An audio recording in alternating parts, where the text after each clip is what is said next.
बोले राधे राधे राधे राधे राधे। अरे प्रदीप भैया, सारा जीवन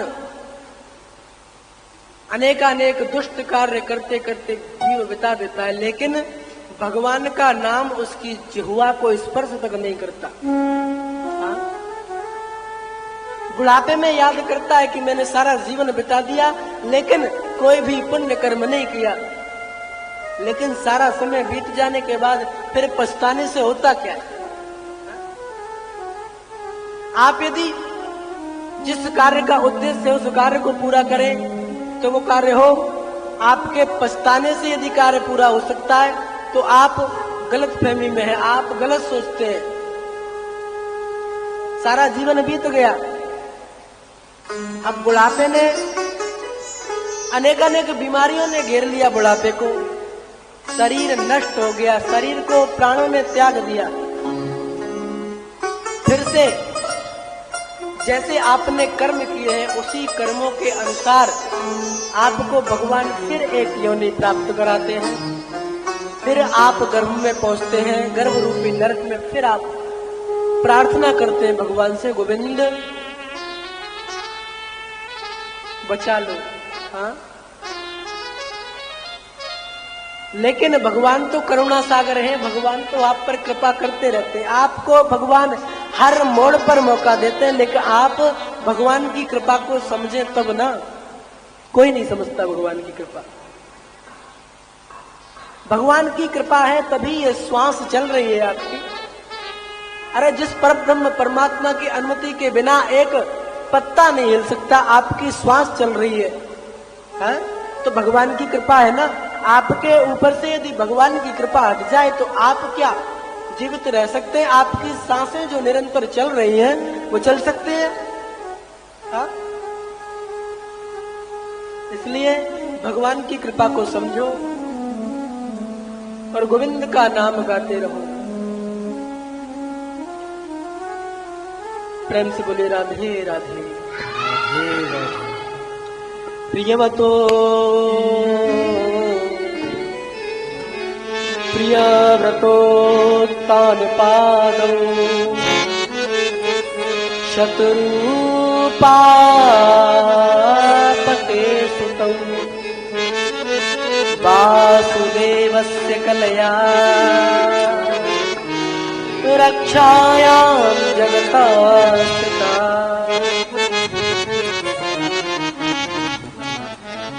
मनु महाराज के शत्रुपा नाम की भार्या से प्रियव्रतोत्तान पादौ शुकः, प्रियव्रत और उत्तान पाद शत्रुपा नाम की भार्या के गर्भ से पुत्र रत्न के रूप में उत्पन्न हुए हैं।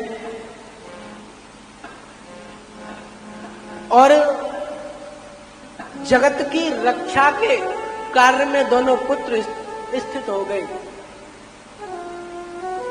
जाये उत्तान पादस्य सुनीति सुरिचस्तया सुरसी प्रेयसी पत्युर्नेतरां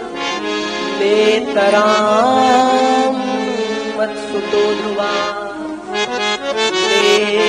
नेतरां यत्सुतो ध्रुवा। जाये उत्तान पादस्य, महाराज उत्तान पाद की दो पत्नियां हैं, सुरुचि प्रेयसी पत्युर। सुरुचि नामक जो पत्नी है उत्तान पाद की, वो बहुत प्रिय है उत्तान पाद को, इसलिए लिखा है प्रेयसी पत्युर। दूसरी पत्नी का नाम है सुनीति। सुरुचि का अर्थ है कि जो नए ढंग से अपना जीवन बिताए, नई स्टाइल से अपना जीवन जो बिताए, नए पकवानों में जो अपनी रुचि रखे, सुंदर वस्तुओं में जो अपने मन को लगा के रखे, वो है सुरुचि। फालतू कार्यों में जिसकी रुचि बढ़ती जाती है वो सुरुचि।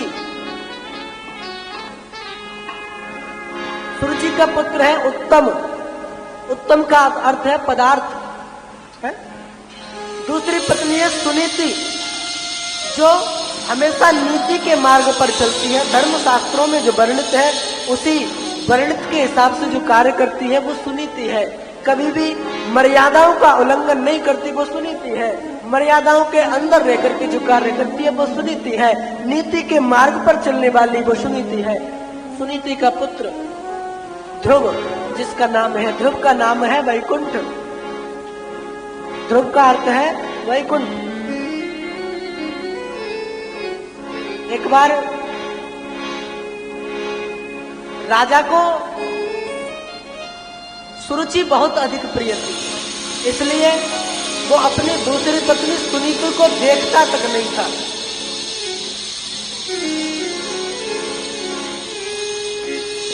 अब अपनी सुनीति जो दूसरी पत्नी है, जिसका पुत्र ध्रुव है, उसको उसने दूसरे वाले महल में रख दिया। जहाँ सुरुचि के साथ खुद रहता है वहां अपनी दूसरी पत्नी सुनीति को नहीं रखता। क्यों? क्योंकि उसकी दूसरी पत्नी जो सुंदर है स्वरूप से, वो उसको बुरा मान जाएगी। बुरा मानने के कारण वो उसको छोड़ सकती है। इतना आसक्त है उत्तानपाद अपनी सुरुचि के स्वरूप को देख करके कि अपनी दूसरी पत्नी सुनीति का निरादर करता है। अपने छोटे से बालक ध्रुव को वो प्यार नहीं करता। क्यों? क्योंकि उसकी दूसरी पत्नी नहीं चाहती कि ध्रुव उसके पास रहे, इसलिए दूसरे महल में उसको रखवा दिया। ध्रुव जी अपने बालकों के साथ खेलते हैं, लेकिन उनको नहीं पता कि मेरे पिता कौन है। पूछा माता से, माता हमारे पिता कहाँ है, क्या नाम है उनका, कहाँ है, हम देखना चाहते हैं उनको। कहा कि बेटा सामने वाले महल जो है वो आपके पिता का ही है। कहा कि माता हमसे हमारे पिता मिलने क्यों नहीं आते, कारण क्या है, हमसे नाराज है क्या? बोले नाराज नहीं है बेटा, आपके पिता बहुत अच्छे हैं, मिलने क्यों नहीं आते। चलो कोई बात नहीं, आज हम अपने पिता से मिलने जाते हैं। बालकों का मन जो है एकदम निर्मल होता है। अपने पिता उत्तानपाद के पास श्री ध्रुव जी जाते हैं और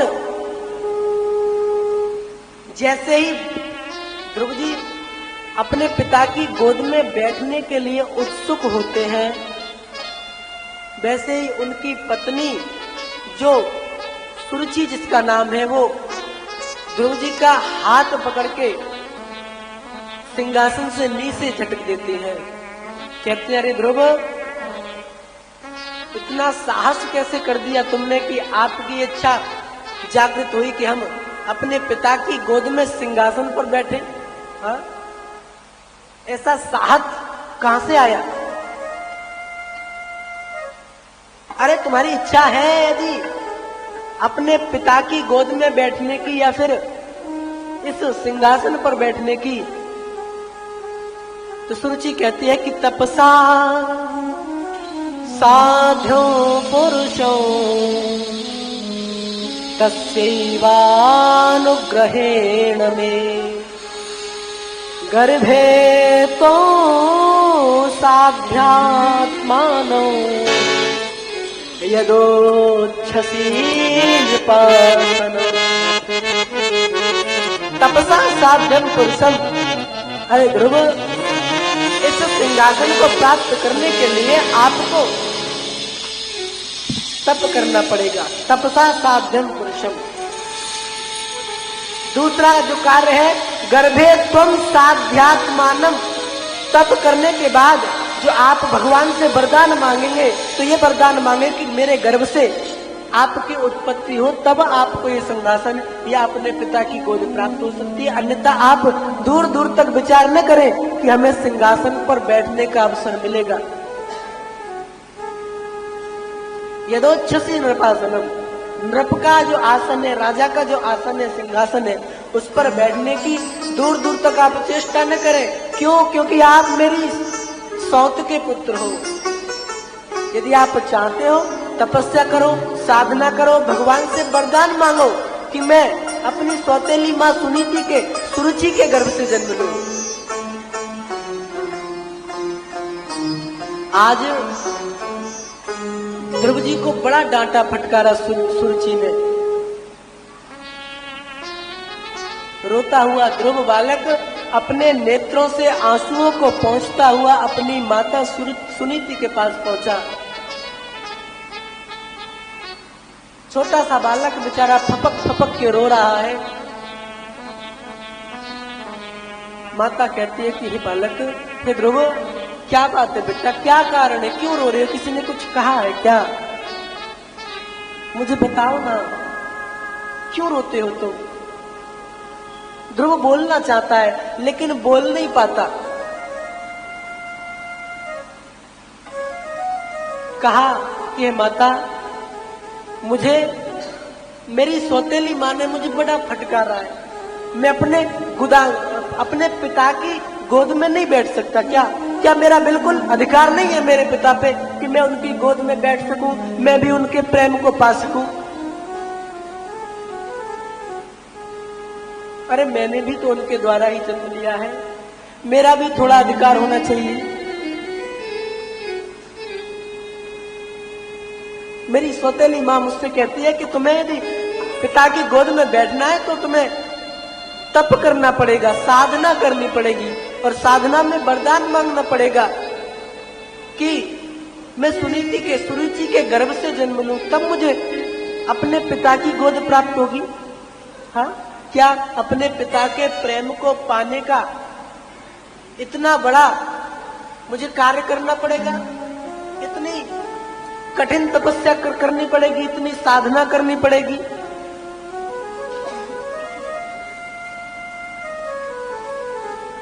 सुनीति अंदर से टूट पड़ी। अपने बालक के दुख को नहीं देखा जा रहा। सुनीति ने अपने आंसुओं को जैसे तैसे रोका। यदि आंसुओं को निकाल देती है सुनीति तो अपने बालक को नहीं संभाल पाएगी, इसलिए कठोर हृदय करके सुनीति ने अपने अश्रुओं को रोका और कहा कि ये बालक है ध्रुव, तुम्हारी सौतेली मां सच तो कहती है। अरे उस कृपा निदान के अलावा कोई और सहारा नहीं है संसार में। आप यदि उसकी उंगली पकड़कर संसार में चलेंगे तो आप प्रिय से प्रिय वस्तु को पा सकते हैं।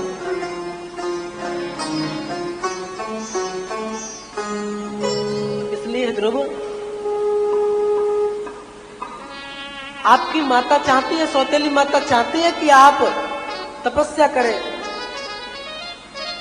भगवान के दर्शन करें, तो इसमें गलत क्या है? भगवान तो सबका भला करने वाले हैं, भगवान तो सबका कल्याण करने वाले हैं। प्राणियों पर ही नहीं, मनुष्यों पर ही नहीं, सभी जीवों का कल्याण करते हैं। पशु पक्षी, स्वेद, अंडज इत्यादि सभी का कल्याण करते हैं। भगवान तो तुम्हारा भी करेंगे। तुम भगवान का तप करो, भगवान की साधना करो, भगवान के चरणों में तल्लीन हो जाओ ध्रुव।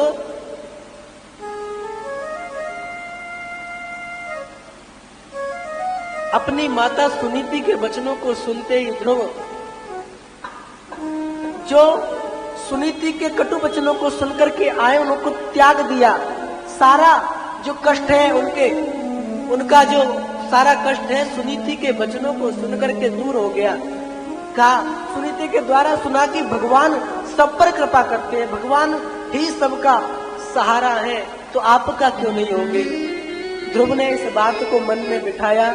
सब कुछ त्याग करके, छोटी सी अवस्था ध्रुव की, सब कुछ त्याग करके भगवान की खोज में वन की ओर चल दिए। इधर भगवान को प्रतीत हुआ कि छोटा सा बालक ध्रुव निर्जन वन में घूम रहा है, मुझे तलाशता हुआ। भगवान की प्रेरणा से नारद जी वहां पहुंचे। कहा कि बेटा कौन हो तुम? इस निर्जन वन में क्या कर रहे हो? क्यों घूम रहे हो यहाँ? कहा कि मुझे श्री भगवान का दर्शन करना है। बोले क्या बात है, बात बताओ, इतने गुस्से से क्यों बोल रहे हो, क्या हो गया? अभी तो तुम छोटे हो, अभी तो तुम्हारी खेलने कूदने की उम्र है। जब आपके ऊपर बुढ़ापा आए तब भगवान को पाने की चेष्टा करना, अभी तो तुम खेलो कूदो। हाँ, नारद जी को जब सारी बात पता पड़ी कि उसकी सौतेली माँ सुरुचि के द्वारा तिरस्कृत किया हुआ ध्रुव वन में भगवान की प्राप्ति के लिए, भगवान की खोज के लिए घूम रहा है। तब नारद जी कहते हैं कि हे ध्रुव, तुम्हारे हृदय में, तुम्हारे मन में अभी बहुत अधिक गुस्सा भरा हुआ है, इसलिए तुम अभी घर चले जाओ। कुछ दिन बाद आपका गुस्सा शांत होगा, छोटे से हो, माता पिता की याद आएगी, यहाँ से चले जाओगे। और फिर ये निर्जन वन है, इसमें शेर, चीते, व्याघ्र, भालू इत्यादि हिंसक जीव रहते हैं, तुम्हें खा जाएंगे। इस निर्जन वन में घूमना आपके लिए उचित नहीं है ध्रुव, आप चले जाओ। आप तो भगवान को बुढ़ापे में पा लेना, अभी तो आप बालक हैं, अभी आप बालक के रूप में खेलो कूदो आनंद लो, आप चले जाए यहां से। ध्रुव कहता है कि नहीं, मुझे शंख पाणी श्री भगवान का दर्शन करना है। जब तक मैं दर्शन नहीं कर लूंगा भगवान का, तब तक मैं घर वापस नहीं जाऊंगा। चाहे मुझे एक दिन लगे, चाहे साल लगे, चाहे सारा जीवन लग जाए, मैं जब तक भगवान का दर्शन नहीं कर लूंगा तब तक मैं इस वन को नहीं त्यागूंगा। मुझे तो आप एक उपाय बताएं कि भगवान को पाने के लिए करना क्या चाहिए। जब नारद जी को प्रतीत हुआ कि मन में कठोर संकल्प लेकर, दृढ़ निश्चय लेकर के भगवान का दर्शन करने के लिए ध्रुव जी निकले हैं, तो नारद जी ने द्वादशाक्षर मंत्र उनके कानों में दिया, कहा कि यमुना तट पर जाओ और इसी मंत्र के द्वारा आप भगवान को पालेंगे, इसी का निरंतर जप करते रहना। इधर जब उत्तानपाद को पता लगा कि मेरा बेटा, मेरा बालक, छोटा सा बालक मुझसे रूठ करके, घर को त्याग करके वन में चला गया है, तब उत्तानपाद ढूंढता ढूंढता अपने पुत्र को उस वन में गया। ध्रुव जी भगवान का भजन करते हुए मिले, कहा कि बेटे मुझे क्षमा कर दो, है बालक, मुझसे भूल हो गई, चलो घर चलो। सारा घर तुम्हारे बिना सूना सूना लगता है, चलो घर चलते हैं। ध्रुव जी कहते हैं कि नहीं, मुझे घर नहीं जाना। जब मेरी सौतेली माता ने मुझे फटकार करके भगा दिया था, तब आप कहाँ थे? तब आपके मुख से एक वचन नहीं निकला, एक शब्द नहीं निकला कि मैं सुरुचि माता को कुछ कह सकूं। आप जाएं, मैं नहीं जाऊंगा। माता ने जब गोद से दिनों मोहि उतार,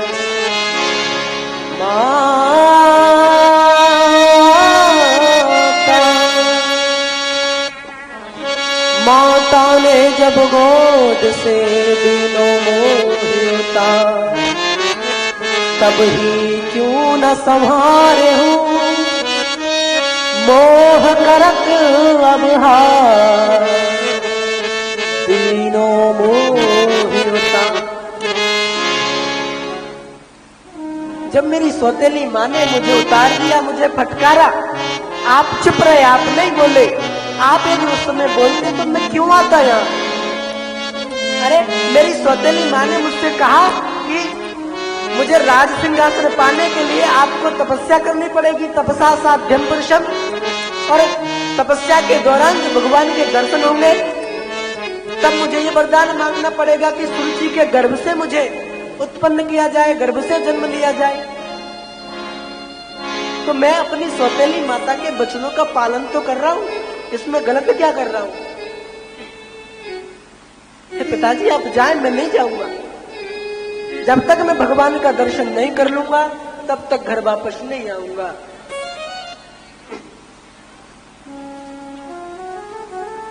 जब तक हरि के दर्शन न पैयो, जब तक हरि के दर्शन न पैयो, तब तक जग में मुंह न दिखियो। अब मेरा एकमात्र लक्ष्य है कि मुझे श्री हरि भगवान के दर्शन प्राप्त करने हैं। मेरी साधना में, मेरे लक्ष्य में बाधा के रूप में हे पिताजी आप प्रकट ना हो, आप जाएं, मुझे छोड़ दें, मुझे घर नहीं आना, मैंने त्याग दिया है। जब तक घर नहीं आऊंगा, जब तक भगवान श्री हरि के दर्शन नहीं पालूंगा। सर्व धर्मान परित्यज्य मामेकम शरणम व्रजा। दृढ़ निश्चय ध्रुव जी का भगवान को पाने का, भगवान के दर्शन करने का, भगवान की मधुर लीला का दर्शन करने का इतनी तीव्र पिपाशा ध्रुव जी के हृदय में प्रस्फुटित हुई कि भगवान के दर्शन के बिना वो घर नहीं जा सकते। छोटी सी अवस्था है। नारद जी ने उनके कानों में जो मंत्र दिया है, कहा कि ध्रुव बालक, तुम इसी मंत्र के द्वारा भगवान को पालोगे। ओम नमो भगवते वासुदेवाय। ओम नमो भगवते वासुदेवाय।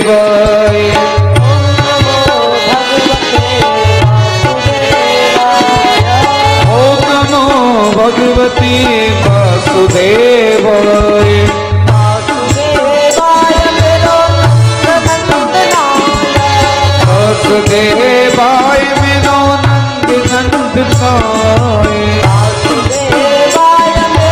कृष्ण चंद्राय। वासुदेवाय मेरो कृष्ण नंदनाय। ओम नमो भगवते वासुदेवाय। ओम नमो भगवते वासुदेवाय।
वासुदेवाय। ओम नमो भगवते वासुदेवाय। वासुदेवाय मेरो नंद नंदनाय। वासुदेवाय मेरो नंद नंदनाय। वासुदेवाय मेरो नंद नंदनाय। वासुदेवाय मेरो ओम नमो भगवते वासुदेवाय। ओम नमो भगवते वासुदेवाय। ओम नमो भगवते वासुदेवाय। ओम नमो वासुदेवाय।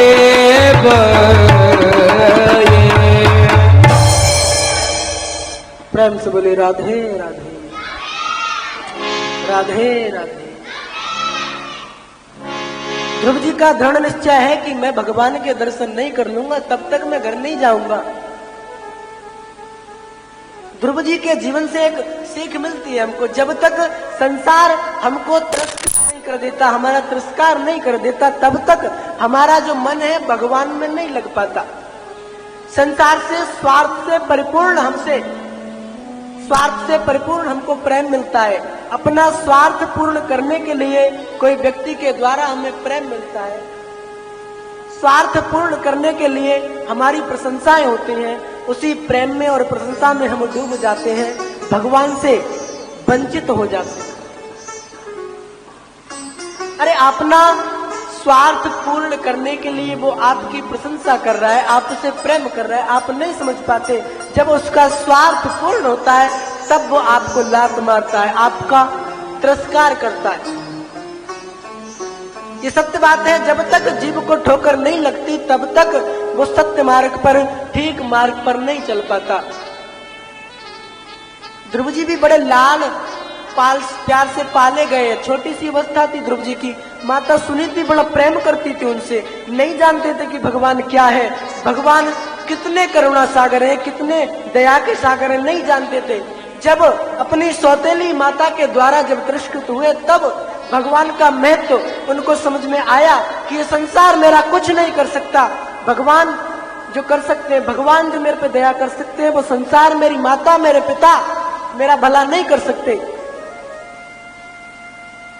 जब ध्रुव जी संसार से तिरस्कृत होकर के वन में गए हैं तब नारद जी के द्वारा दिया गया मंत्र, द्वादशाक्षर मंत्र ओम नमो भगवते वासुदेवाय, स्थान बताया कि यमुना तट पर जाकर के इसका जप करो, तप करो। ध्रुव जी नारद जी के दिए हुए मंत्र पर तप कर रहे हैं। 1 महीने में ध्रुव जी ने अन्न छोड़ दिया था। 1 महीने के बाद तप करते करते ध्रुव जी ने अन्न छोड़ दिया, फलाहार करते थे। वो भी 3-3 दिन को 3 दिन छोड़ करके बेर और कैत के फल खाते थे ध्रुव जी। भगवान की कठोर साधना में तल्लीन हो गए। दूसरे महीने में ध्रुव जी ने फलाहार भी छोड़ दिया, केवल सूखे पत्ते खाकर रहते थे। वो भी 6-6 दिन का गैप देकर, 6-6 दिन के बाद सूखे पत्ते खाते थे। तीसरे महीने में ध्रुव जी ने वो भी छोड़ दिया, केवल जलपान करके रहे। वो भी 9-9 दिन के बाद, 9 दिन के बाद केवल जल पीते थे ध्रुव जी। कितना कठोर तप रहा होगा, कैसी दृढ़ कामना रही होगी ध्रुव के मन में कि मुझे भगवान का दर्शन करना है, चाहे मुझे किसी भी परिस्थिति से गुजरना पड़े। बहुत बड़ी बात है कि 1 महीने फलाहार, छोटे बालक को फलाहार के द्वारा रखा जाए, वो भी 3-3 दिन के बाद। बहुत बड़ी बात है कि एक छोटे से बालक को सूखे पत्ते खिला करके रखा जाए, वो भी 6-6 दिन के बाद। बहुत बड़ी बात है जब एक छोटे बालक को केवल जल पिला करके रखा जाए, वो भी जल 9-9 दिन के बाद उनको पिलाया जाए। कितनी बड़ी बात है। तब भी जी रहे ना वो। क्यों जी रहे? क्योंकि भगवान की परम कृपा उनके ऊपर है। जब साधना में वो है तो उनको कोई भूख प्यास नहीं सताती। क्यों? क्योंकि भगवान की दया है उनके ऊपर। 4 महीने बाद ध्रुव जी ने जल का भी परित्याग कर दिया, केवल श्वास के द्वारा जीवित है। और श्वास भी ध्रुव जी 12 दिन के बाद लेते हैं। आज श्वास ली तो 12 दिन के बाद ही श्वास लेंगे। ऐसा कठोर व्रत रख रहे हैं भगवान के दर्शन के लिए ध्रुव जी। 5वें महीने में ध्रुव जी ने 10 दिशाओं से मन को जीत करके, मन को हटा करके भगवान के चरणों में लीन हो गए। 6ठे महीने में ध्रुव जी पैर के एक अंगूठे पर खड़े हो गए। ध्रुव जी के कठोर तप के द्वारा, ध्रुव जी के छोटे से पैर के अंगूठे से, एक तो छोटा सा चरण ध्रुव जी का और उस पे उनका अंगूठा, इतना कोमल अंगूठा उनका छोटा सा, उस कोमल अंगूठे से ध्रुव जी के कठोर तप के कारण पृथ्वी झुक गई। हाँ, सारे संसार की श्वास रोक दी ध्रुव जी ने तप करते करते। सभी देवता उनको अपनी माया से डराने लगे कि कैसे भी करके ये अपने तप को भंग कर दे, हट जाए तप से। कोई भी श्वास लेने में सामर्थ्यवान नहीं रह रहा, सब असमर्थ है, श्वास नहीं ले पा रहे। सभी देवता भगवान की शरण में गए कि भगवान, संसार में कोई श्वास नहीं ले पा रहा है, कारण क्या है? भगवान कहते हैं कि पृथ्वी लोक पर, मृत्यु लोक पर मेरा भक्त ध्रुव मेरे दर्शन के लिए मेरा कठोर तप कर रहा है, मेरी कठोर साधना कर रहा है। उसने 10 दिशाओं से श्वास को जीत करके, सारे 10 दिशाओं से अपने मन को जीत करके मुझ में लगा दिया है, इसलिए सभी प्राणियों की श्वास रुकी हुई। ध्रुव के मन में, ध्रुव के हृदय में मुझसे मिलने की तीव्र पिपासा है, इसलिए मैं ध्रुव से मिलने जा रहा हूं देवताओं।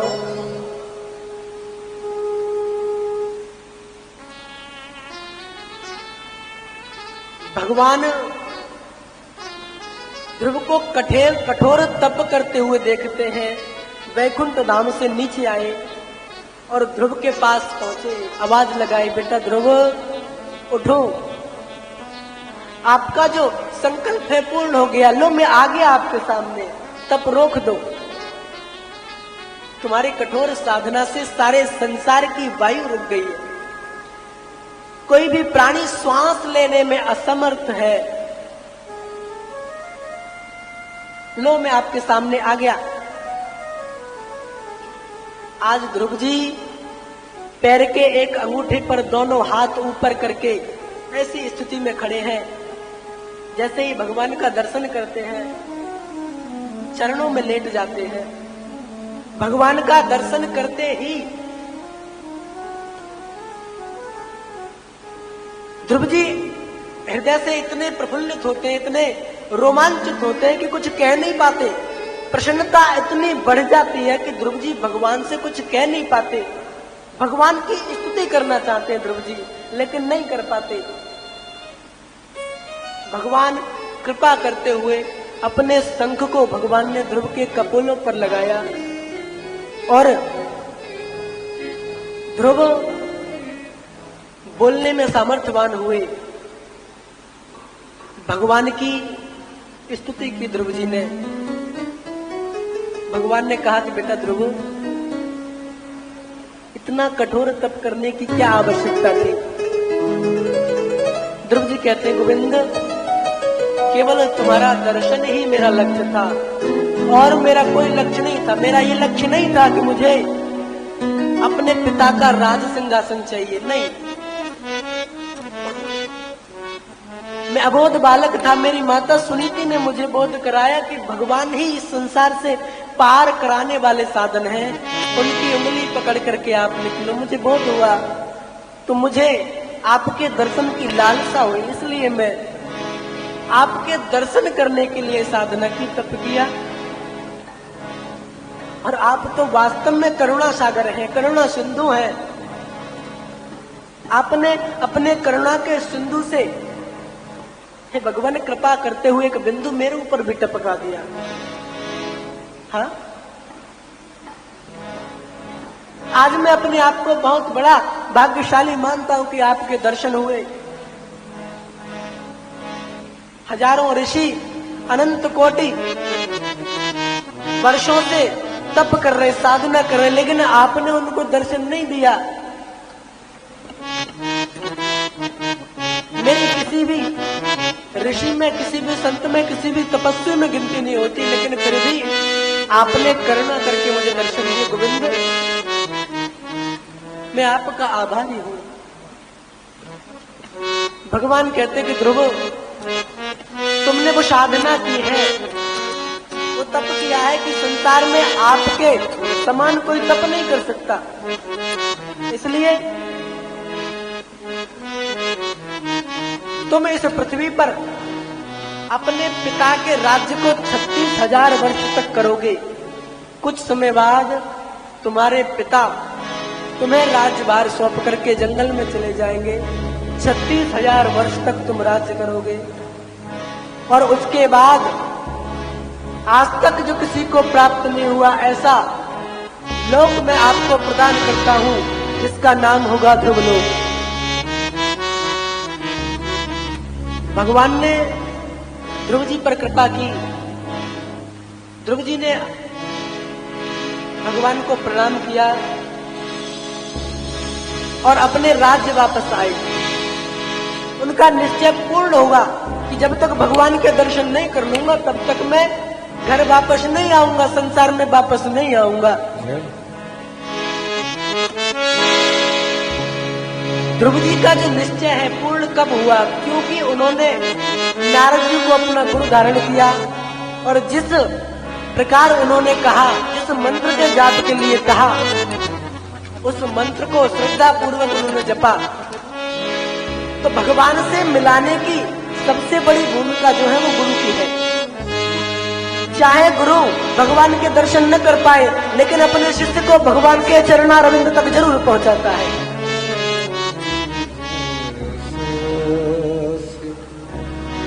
आजकल के शिष्य तो बड़े विचित्र होते हैं महाराज।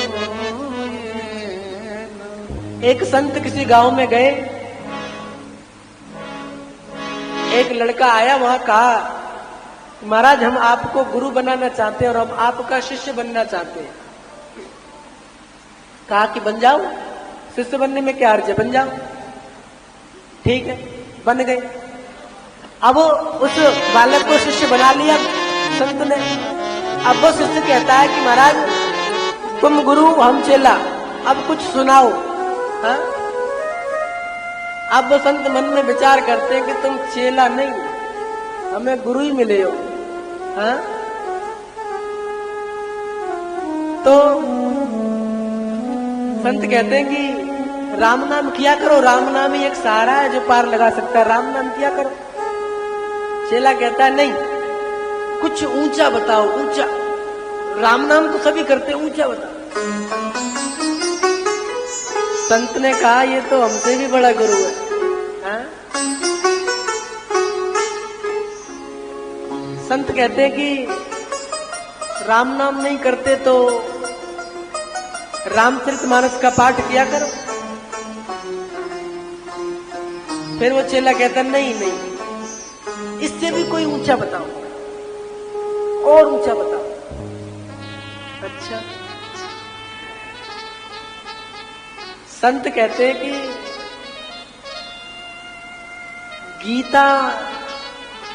गीता पाठ किया करो। चेला कहते हैं हाँ ये कुछ ठीक है। तो गुरु ने कहा कि आज हम गीता का महात्म्य सुनाएंगे, कल से गीता के अंदर प्रवेश करेंगे। कहा ठीक है। तो संत गीता का महात्म्य सुनाते हैं। श्लोक है गीता के महात्म्य कि सर्वोपनिषदो गावो दोग्धा गोपाल नंदना। ये सभी उपनिषद जो हैं वो गाय हैं और इनको दोहने वाले जो है भगवान श्री कृष्ण है, गोपाल, दोग्धा गोपाल नंदना। उन संत ने उस चेले को उसी एक श्लोक पर 1 से 1.5 घंटे तक व्याख्यान किया। वो चेला बड़ा आनंद से सुने, बीच बीच में कहे आहा आहा आहा। हा? क्या बात है, क्या बात है। हा? अब गुरु समझे कि ये चेला हमारी बातों को समझ रहा है, इसलिए और उत्साहित हुए और अच्छी अच्छी चीजें बताना प्रारंभ किया। जब उन्होंने अपने व्याख्यान को विश्राम दिया तब कहा कि अरे चेला सब कुछ समझ में आ गया कि नहीं? कुछ नहीं समझे हो तो बता देना। तो चेला कहता है कि हम नहीं समझे, तुम कम समझाते हो, हम ज्यादा समझते हैं। अरे ऐसा हो सकता है? तुम्हारे समझाने से पहले हम समझ जाते।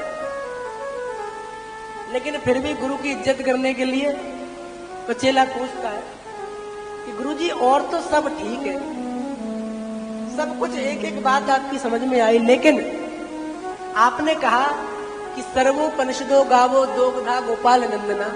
जो आपने लास्ट की पंक्ति में कहा कि दोग्धा गोपाल नंदना, बाकी सब कुछ तो समझ में आया। ये 2 गधा कौन थे? हाँ? अब गुरुजी अपना सर पटक रहे। चेला कहता है गुरुजी बताया नहीं आपने? कहा कि एक गधा तो हमें और दूसरे तुम। हाँ? तो आजकल के चेलों से भी बड़ा सावधान होना पड़ता है।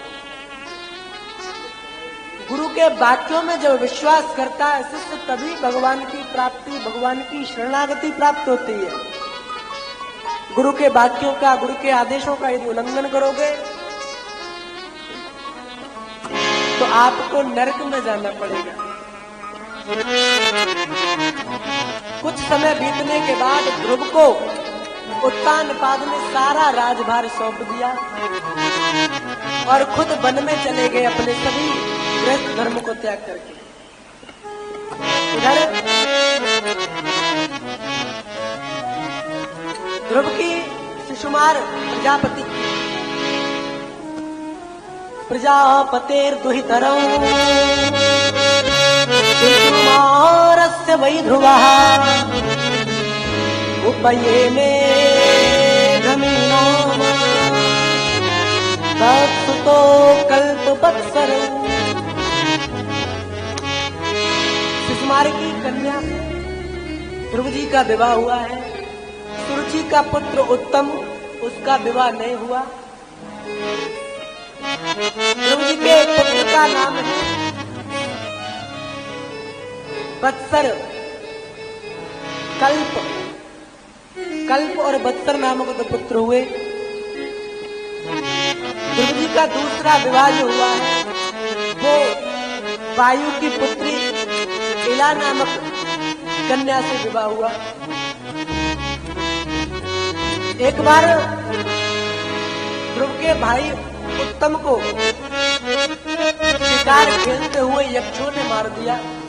ध्रुव को बड़ा क्रोध आया और अनेकों यक्षों का संहार करते हुए युद्ध भूमि में असंख्य संख्यों की हत्या कर दी, यक्षों की हत्या कर दी।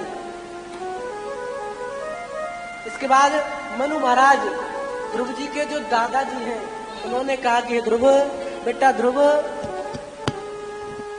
अरे मनुष्य को उसके कर्मों के द्वारा ही उसको जन्म और मरण मिलता है, तुम क्यों पाप के भागी बनते हो? छोड़ दो, इस क्रोध को त्याग दो। अपने दादा के वचनों को स्वीकार करके उन यक्षों को, शस्त्रों को छोड़ दिया है ध्रुव जी ने। मनु के वचनों को माना, इसलिए कुबेर ने उन्हें वरदान दिया। कहा कि वरदान मांग लो। ध्रुव जी कहते मुझे कुछ नहीं चाहिए, भगवान की शरणागति मुझे प्राप्त होती रहे, आप ही वरदान दे दे मुझे।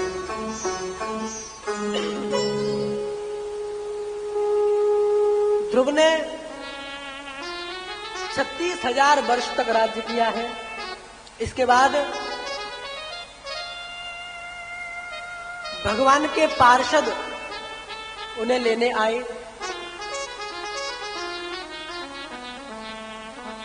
यमुना किनारे पर तप कर रहे ध्रुव जी को भगवान के पार्षद लेने आए हैं। भगवान के पार्षद जब ध्रुव जी को लेने आए तो ध्रुव को अपनी माता सुनीति की चिंता हुई कि मेरी माता किस हाल में होगी, कहाँ होगी, चिंता हुई।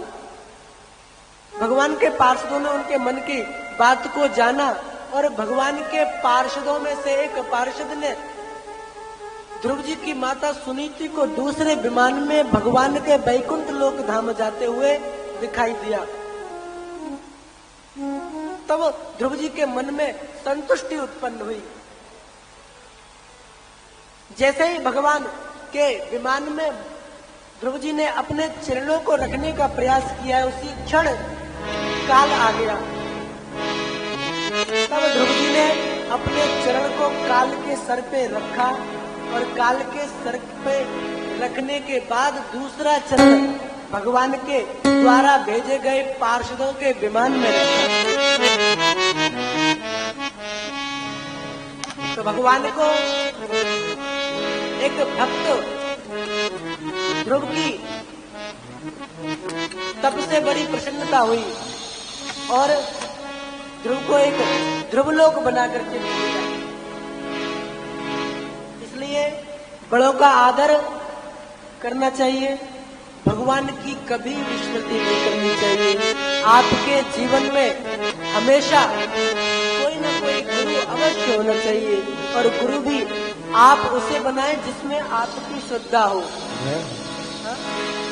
ऐसे ही आप जबरदस्ती यदि किसी को गुरु बनाते तो वो भी हानिकारक है आपके लिए भी और गुरु के लिए भी। इसलिए गुरु बनाना बड़ा आवश्यक है। जब तक हमारा जीवन शुरू नहीं है, कब तक? जब तक हमारे जीवन में गुरु नहीं है।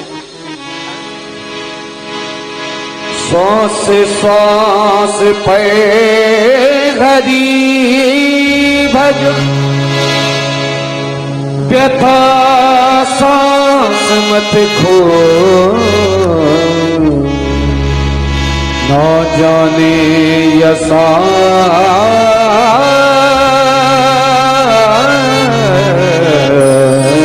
को आवन हो ये न हो। साखिया इन नैनन में पलक ढाक तो झेलूं, ना देखूं गैर को, ना तो है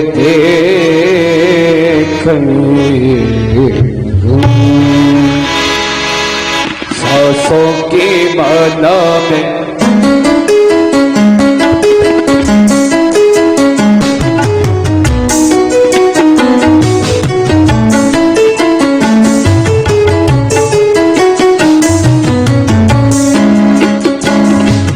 सांसों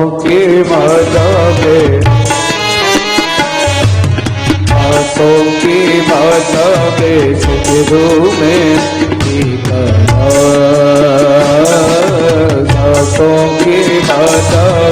सांसों की माला में सांसों की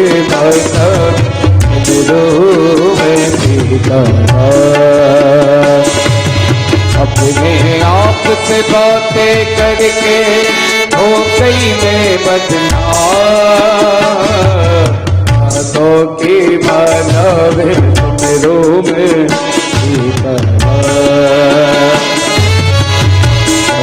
की माला में सांसों की माला में सांसों की माला में सांसों की माला मेरों में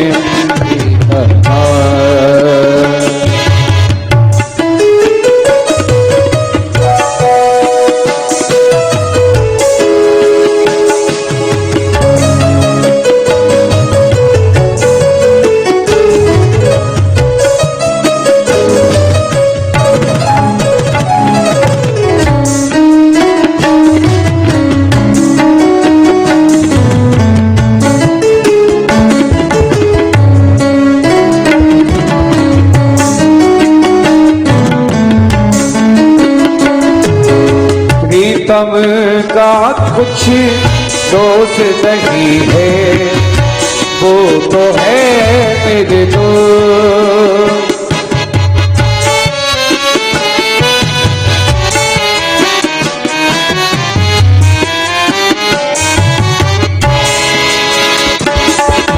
प्रीतम का कुछ दोष नहीं है, वो तो है मेरे दोस्त। अपने आप से बातें करके हो गई मैं बदनाम। सांसों की माला मेरों में सांसों की माला में मेरों में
प्यार है प्रीतम मांग का है सिंदूर।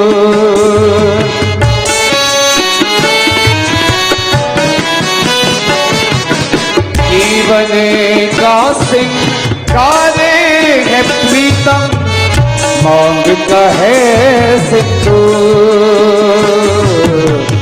मांग का है सिंदूर।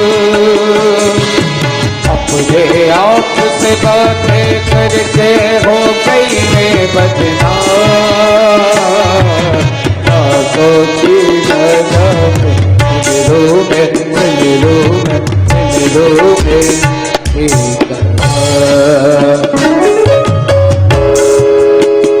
हो तेरी दीवानी, तेरी दीवानी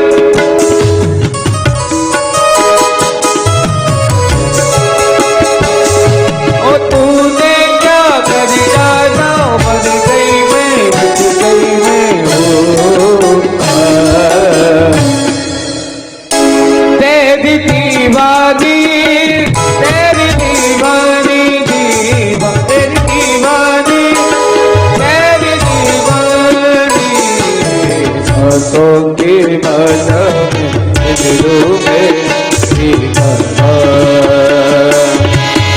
अपने आप से बातें करके हो गई मैं बदनाम, सांसों की माला दिलों में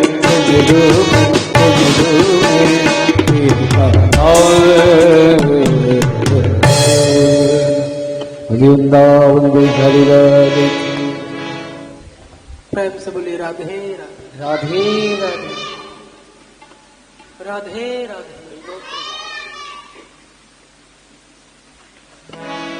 अंगिरा वंशीय ब्राह्मण के घर में उनकी पत्नी के गर्भ से 2 संतान उत्पन्न हुई है। एक कन्या है और एक जो है वो पुत्र है।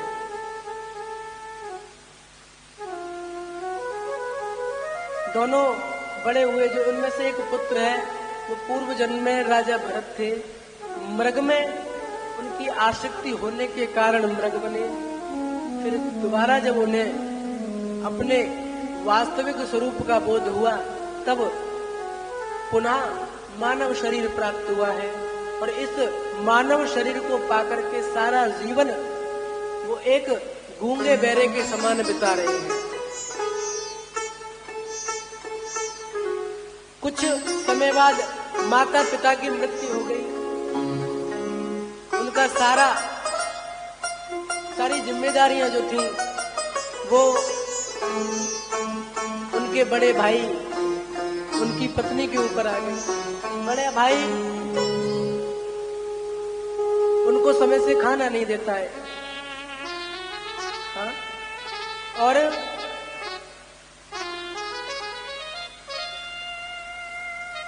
जो भी बचा हुआ सुबह का शाम का जो खाना है, जो भोजन है, वो जड़ भरत जी को देते हैं।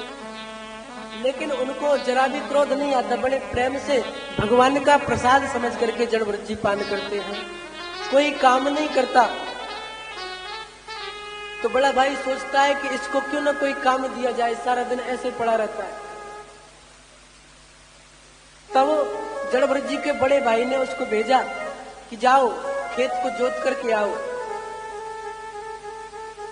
तो जड़ भरत जी ने खेत जोतने की जगह सारे खेत में गड्ढे कर दिए। बड़ा भाई गालियां देने लगा कि कहा किसी काम का नहीं है तो, कहा कि कुछ नहीं तो खेत में पशु पक्षी इतने आते हैं उनको ही रोको। खेत छोड़ करके बड़ा भाई चला जाए, जड़ भरत जी को छोड़ जाए।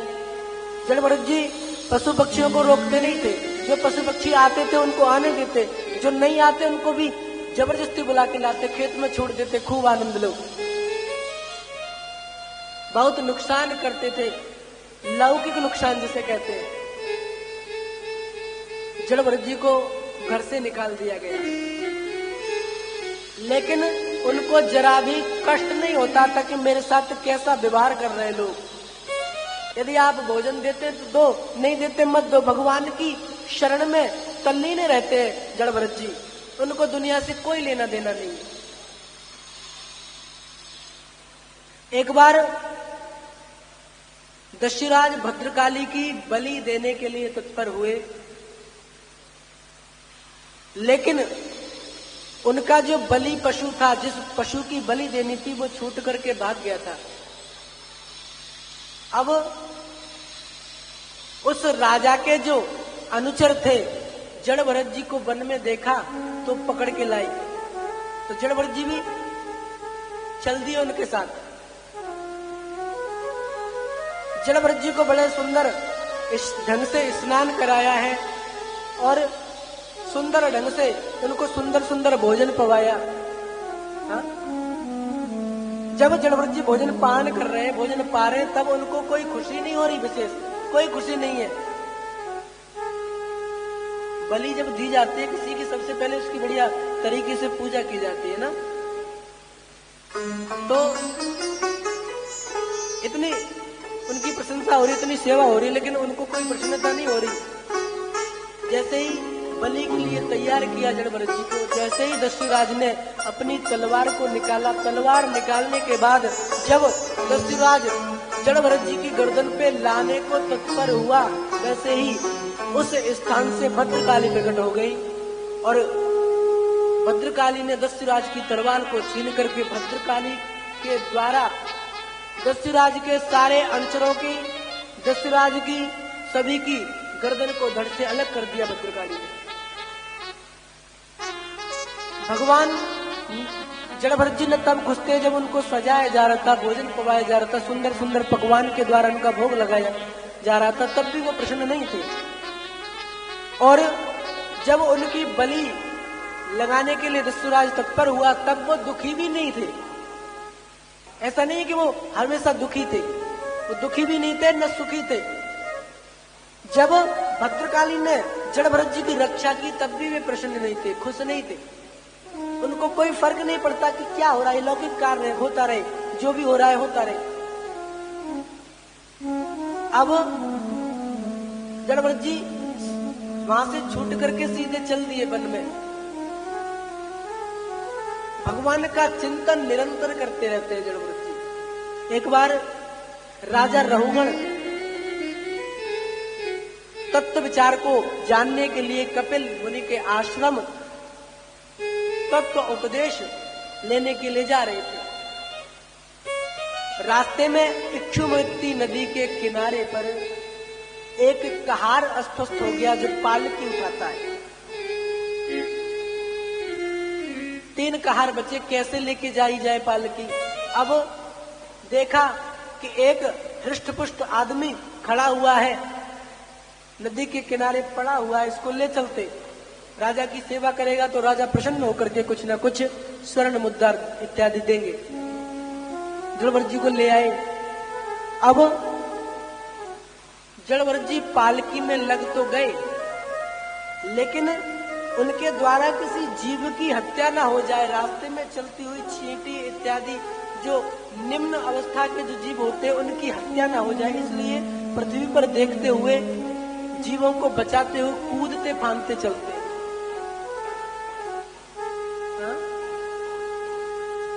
जब जड़ भरत जी के कूदने फांदने से वो पालकी डगमगाने लगी, तब राजा बड़ा क्रोधित हुआ, कहा कि अरे दुष्टों, तुम इतने हट्टे कट्टे हो, तुम 4 लोगों से एक पालकी नहीं उठाई जा रही। तब भयभीत होने के कारण 3 कहार थे, उन्होंने एक स्वर में कहा कि हे महाराज, हमारा कोई दोष नहीं है, ये जो नया कहार लगा हुआ है यही चलने में त्रुटियां कर रहा है, कूदता फांदता चल रहा है। तब राजा रहुगण कहता है कि अरे दुष्ट, वास्तव में तुम बड़े दुबले पतले हो। जड़ भरत जी का जो स्वरूप था, जो शरीर था, बड़ा हष्टपुष्ट था। तो राजा रहुगण उनको व्यंग कसता है कि वास्तव में तुम बड़े दुबले पतले हो, जो आपसे एक पालकी नहीं उठ रही है। हाँ, और आपसे ये छोटी सी पाली तो चल भी नहीं रही है। अरे दुष्ट, जिस प्रकार मैं दंड पाणी यमराज को दंड देता हूं, उसी प्रकार मैं तुमको भी दंड दे सकता हूं, इसलिए सीधे चलते रहो। जब राजा रहुगण ने अपने वाक्य को पूरा किया, तब जड़व्रत जी कहते हैं कि महाराज, आप जो कह रहे हैं वो सत्य है, लेकिन वो सत्य तब है जब मुझ पे लगता है। ये मैं तो चैतन्य आत्मा हूं, मेरा शरीर से कोई लेना देना नहीं है, मैं तो भगवान की शरण में हूं। आदेश का पालन वहां किया जाता है जहां स्वामी और सेवक का भाव हो। ना तो आप मेरे स्वामी हैं, ना मैं आपका सेवक हूं, लेकिन फिर भी मैं आपकी पालकी को गंतव्य स्थान तक पहुंचाने का प्रयास कर रहा हूं। जड़व्रत जी से राजा रहुगण इन वाक्यों को सुनता है तो कहता है हाथ जोड़कर कि महाराज, कल्पो निगूढ़ चरसी गाना विमर्शि सत्रं कलयो वधूता कस्यासि पुत्रस्य इहापि कस्मात्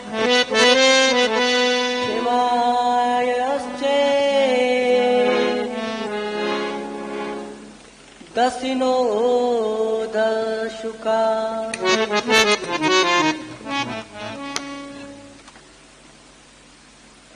हे संत भगवान, आप कौन हैं? आपके शरीर में यज्ञोपवीत धारण है, आप यज्ञोपवीत धारण किए हुए हैं। हे ऋषि, आप कौन हैं? क्या आप मरीच्यादि ऋषियों में से एक हैं? क्या आप दत्तात्रेय आदि ऋषियों में से एक हैं? कौन है आप? हे ब्राह्मण देवता, मैं यमराज के दंड से नहीं डरता, भगवान शंकर के त्रिशूल से भी नहीं डरता, इंद्र के वज्र से भी नहीं डरता, लेकिन मुझसे यदि किसी ब्राह्मण का अपराध हो जाए तो मैं उस अपराध से बहुत भयभीत रहता हूं। इसलिए आप बताएं कौन है आप?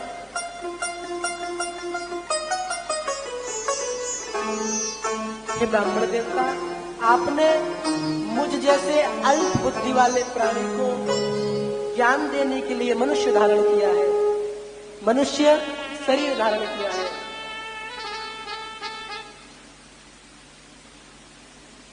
जड़व्रत जी कहते हैं कि हे राजन, तुम तत्व उपदेश लेने के लिए जा रहे हो। मनुष्य जो भी कार्य करता है, जो भी उसके जीवन में दुख और सुख आते हैं, उसके कर्मों के अनुसार आते हैं। जो कर्म वो करता है उसी के अनुसार उसको उसका फल प्राप्त होता है। तुम बातों से बड़े विद्वान प्रतीत होते हो, लेकिन हो नहीं। क्यों? क्योंकि आपके अंदर स्वामी और सेवक का भाव जागृत है। और विद्वान पंडित लोग जो कहते हैं वो स्वामी और सेवक के भाव को नहीं मानते, वो तो स्वयं दासानुदासो भवितास में भूया बोलने वाले हैं। दासों के भी दास बनने की चेष्टा करते हैं। और आपके अंदर तो स्वामी का भाव जागृत है, इसलिए आप विद्वान नहीं है, भले ही आप विद्वानों जैसी बात करते हैं। इस संसार से बचना है तो आप भगवान के पास जाए, भगवान के नामों का गुणगान करें, उसी से आपका कल्याण होगा। अपने प्रति अपराध करने वाले राजा रहुगण को भी जड़भरत जी ने तत्वों का उपदेश दिया, जो मानव शरीर पाने के बाद जिस उपदेश की आवश्यकता है, जड़भरत जी ने उस उपदेश को अपना स्वयं का अपमान करने वाले राजा रहुगण को दिया।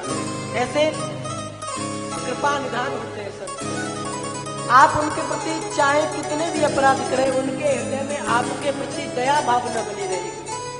हाँ, प्रेम से बोलिए राधे।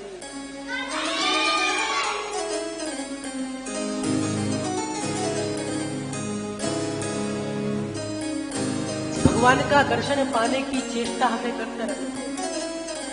न जाने कब ये शरीर छूट जाए, कब भगवान के घर से बुलावा आ जाए, न जाने कब हमारे प्राण इस नश्वर शरीर को त्याग दे। हाँ? इसलिए एक एक क्षण हर श्वास पर श्री हरि का नाम जपते रहना चाहिए। ऐसी कोई भी श्वास न जाने दे। प्रयास करें कि हमारी हर एक सांस के श्वास श्री हरि निकलता रहे। प्रेम से बोले राधे राधे। कान को जोड़ जाकश्चे दासी पति रजा मिला नाम दास्या संसर्ग दूषिता।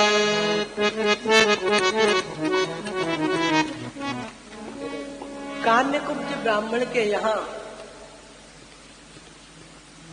एक पुत्र उत्पन्न हुआ जिसका नाम अजामिल रखा गया। ब्राह्मण बड़े विद्वान थे, अपने ही सारे गुण उन्होंने अजामिल के अंदर दिए। अजामिल को वही ज्ञान दिया, विद्वान कर दिया बालक को। बढ़िया संध्या वंदन करने वाला अजामिल एक दिन अपने पिता की पूजा के लिए वन में पुष्प लेने के लिए गया। तब रास्ते में एक शूद्र ने, आचारहीन शूद्र ने एक वैश्या के साथ संसर्ग कर रहा था। एक वैश्या के साथ सुंदर वैश्या के साथ उस शूद्र ने संसर्ग किया। अजामिल की बुद्धि भ्रमित हो गई, भूल गया कि मैं अपने पिता के लिए फूल लेने आया हूं।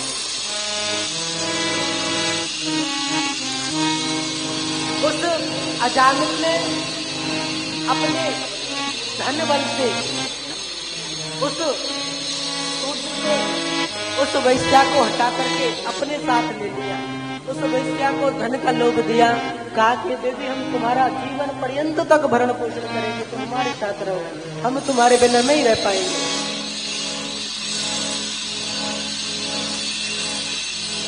अजामिल की पत्नी बड़ी कुलीन पत्नी थी। अजामिल की इतनी सुशील पत्नी, उस वैश्या के चक्कर में उसने सब कुछ त्याग दिया, सारा धन अपने पिता का उस वैश्या पे लुटाई। अजामिल ने अपना पूरा ब्राह्मणत्व नष्ट कर लिया। अजामिल, अजा माने माया, मिल माने मिला हुआ, तो माया में मिल गया है वो है अजामिल।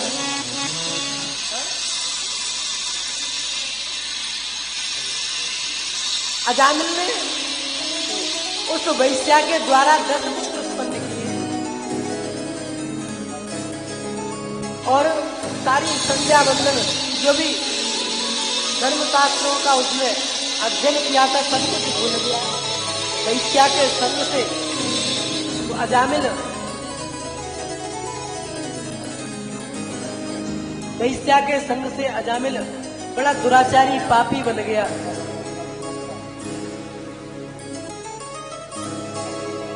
उसको बिल्कुल भान नहीं है कि हम कर क्या रहे हैं, निरंतर पाप करता, चोरी डकैती करता। हाँ? सारा दिन उस वैश्या के साथ अनेक कुकर्मों के साथ बिता देता, लेकिन भगवान का भजन नहीं करता। एक दिन चातुर्मास अजामिल के गांव में कुछ संत लोग आए। किसी संत ने पूछा कि हमारे लिए ठहरने का स्थान कहाँ है, कोई ऐसा उचित स्थान बताओ जहां हम ठहर सकें। तो किसी ने मजाक करते हुए कहा कि सामने गली में अजामिल नामक एक ब्राह्मण का घर है, आप कहाँ जाएं, आपकी सेवा वहां परिपूर्ण तरीके से होगी।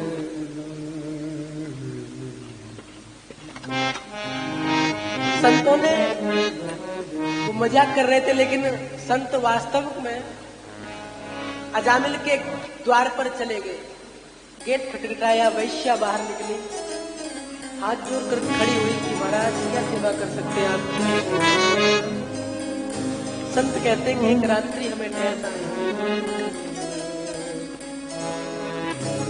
भोजन की व्यवस्था हो जाए।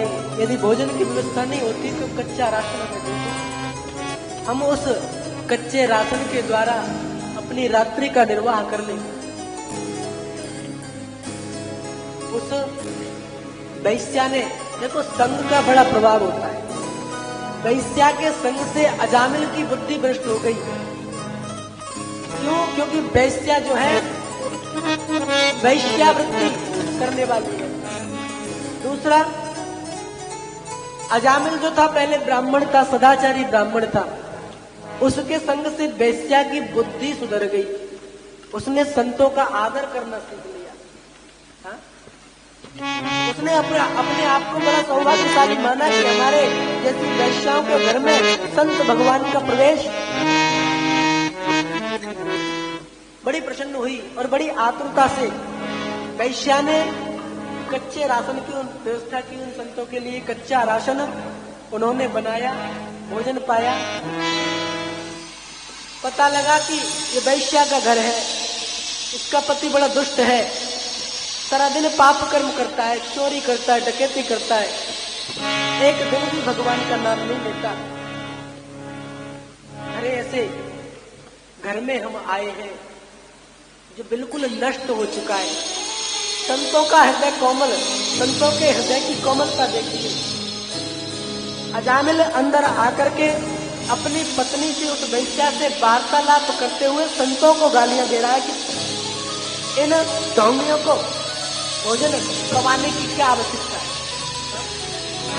ऐसा दुष्कृत्य क्यों किया तुमने। संत लोग सब सुन रहे कि अजामिल हमें गाली दे रहा है, लेकिन उनके हृदय की कोमलता देखिए। उन्होंने विचार किया कि सारा परिवार नष्ट हो चुका है और हमने इनका अन्न खाया है, इसलिए इनका कल्याण करना हमें जिम्मेदारी है। उस समय उस वैश्या ने गर्भ धारण कर रखा था और अजामिल को बुलाया, कहा कि बेटा हम तुम्हारे घर में आए हैं, भोजन पवाया है आपने, छोटा सा कार्य और कर दो। भोजन पवाने के बाद संतों का नियम है कि उनको दक्षिणा मिल जाए तो अच्छा है। अजामिल कहता है बाबा तेरी बुद्धि खराब है गई है, भोजन मिलगो तो बड़ी बात है, हाँ? नहीं तो जो भी तुम्हारे पास तान तमूड़ा है ना, थैला थैला सब छीन लिए जाएंगे, चले जाओ।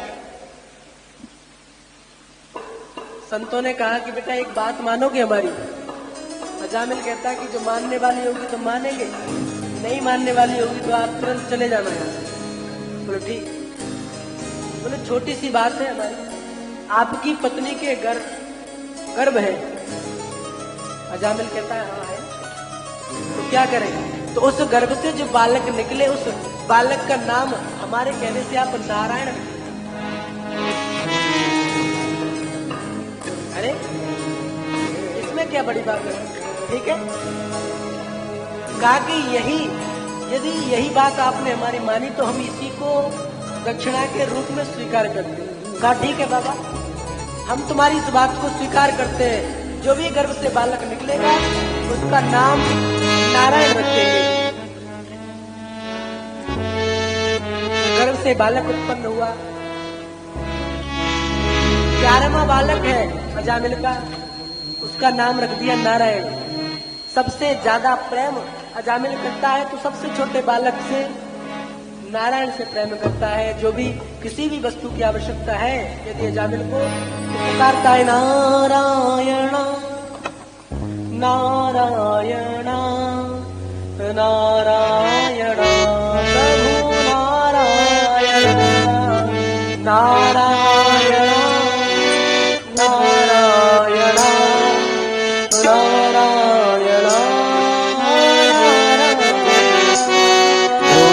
नारायण नारायण नारायण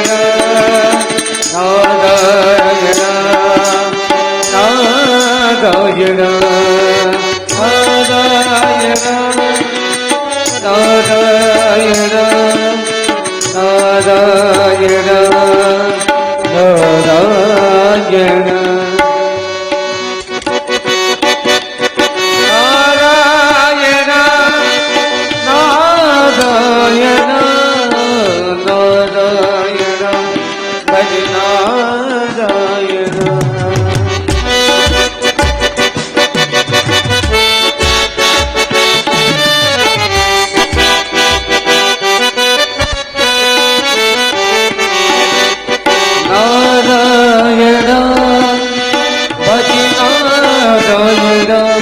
नारायण भज नारायण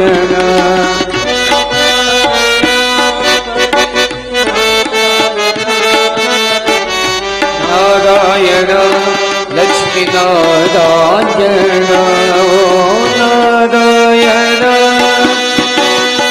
नारायण नारायण भज नारायण